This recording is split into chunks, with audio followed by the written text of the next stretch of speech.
you can see, I've been growing a beard these last few months.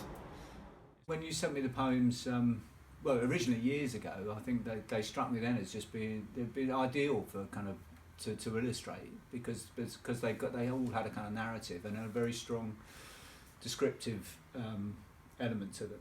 So it's good that I finally got around because I think it was probably about 10 years ago that you sent it originally, and then 6 months ago.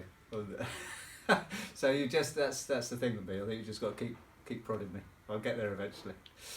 And how does it work for you, Martin, when you get a poem? How do you turn it into a print or a picture?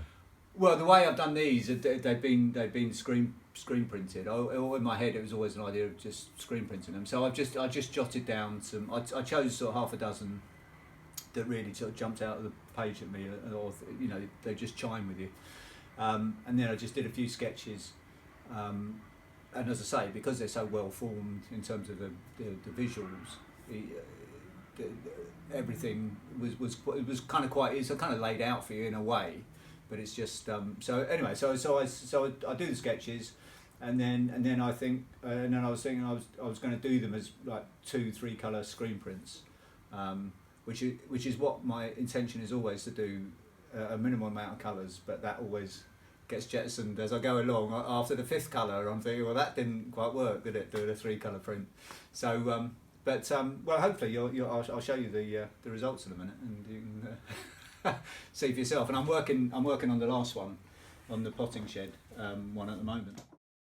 So all my screen print. I mean, a lot of people, if you know anything about screen printing, you tend to think that they're done using sort of photographic stencils where you expose the screen. But I'm a bit old-fashioned in my approach to it, and I everything I sort of hand paint onto the screen and make my stencils like that. So they're quite sort of involved. So really, all the drawing. I mean, I do the sketches, but all the drawing is really done on the screen, or paint. It's kind of painting, drawing. Yeah. Can we have a look then at one? Yeah. Well, yeah. Well, do you want to look at this one I'm doing at the moment? So basically, where the blue paint is where the ink will go through the screen. Where there's orange, kind of red. Filler that will block out the paint. So at the moment I've just got to start working on the kind of grass bit. So do you want to? I mean, I can show you at the moment. It's this is it as it stands at the moment. So you can see the outline of the shed. So now I'm just going to sort of working on the detail within it.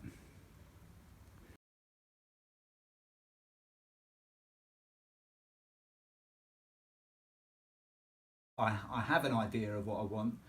At the same time, it's amazing how much I don't have an idea of what I want, and it's that sort of journey, that process of just discovering things, kind of happy accidents, that I enjoy. You know, that's why I like painting. You know, it's why people do things, because if it's all too clearly marked out, then there's no joy in it, or there's no, and well, then also there's no pain in it, because when it doesn't quite, when you're not sure why it's gone wrong, yeah. But that's part of the process. That's why you keep doing it, isn't it? I think. Yeah. So the blue paint that the screen painting fluid, I think is the technical name for it, that I'm using is a gouache, and the red paint is like an acrylic paint that then just dries sort of permanent. So the idea to kind of create your negative, you paint on the open screen with the blue fluid, and when that's dry, then you squeegee over the red fluid.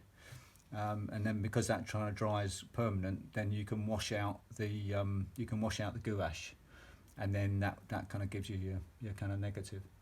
So that's the kind of process I'm, as I say, I've just got to kind of finish down the bottom of the screen there, and then I'll be ready to sort of print the next colour, or it will be the kind of final colour really.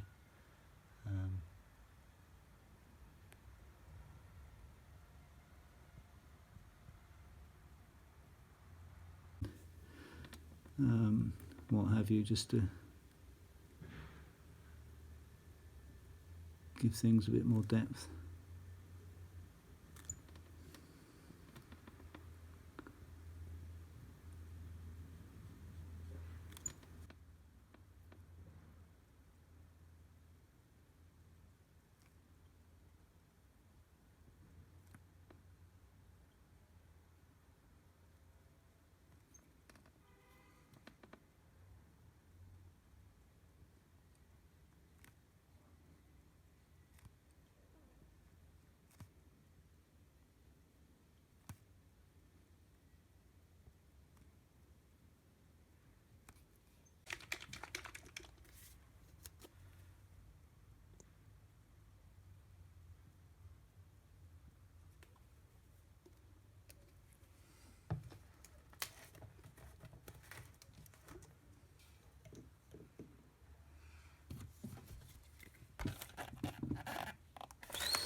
Pretty much that bit done.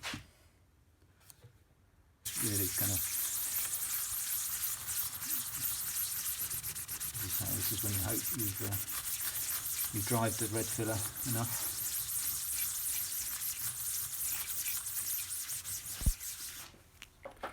Refuge of cluttered overflow, storage space, garden shed, huge, reduced by accumulation. Sound of lifting latch, that familiar creak, a warmth welcome of light, spilling in at picture windows, framing the garden along its length, outside and inside in perfect harmony.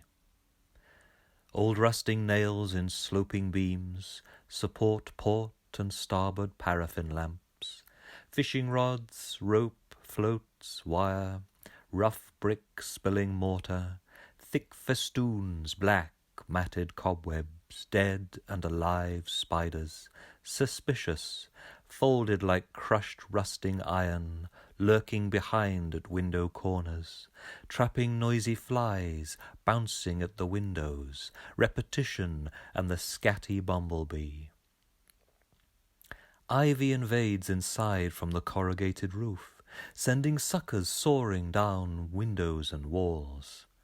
Apple storer, trays of sweet pungency, yellowed, shrinking, wrinkling apples, forgotten in old newspaper, pile of old wood stacked. Everywhere projects left half-started, restoration jobs, paints, brushes dried up, congealed in whitewash jam jars, sweet turpentine substitute, 2 shelves of old paint, never to be used again, creosote, yacht varnish, enamel, scumble, emulsion, gloss, dusty boxes, screws, nails, pins, tacks, jars, tools scattered.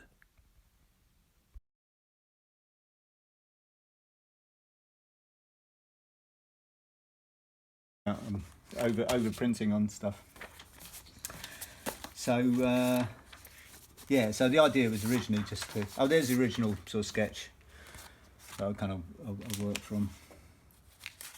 So this one was the second one I did of your poems, and this one is I'm sure I hope you'll remember it. It's called Nocturne.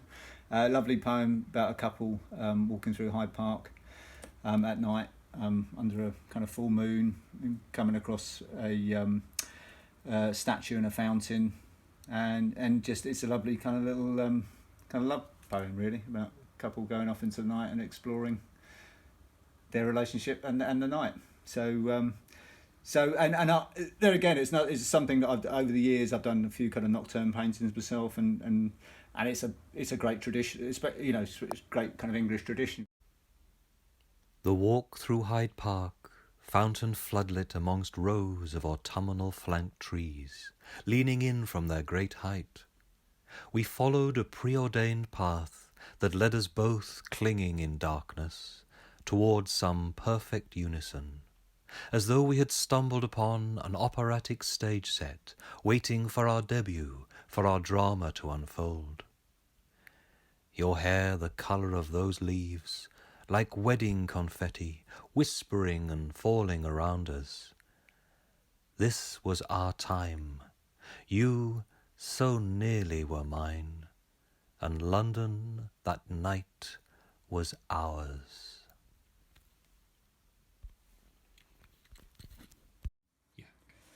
Okay, so this is ode to a pork pie during lockdown, a very topical piece, and I know this was out of your you were missing those country walks and those country pubs where you were always rewarded by a pint and a pork pie if you've been very good.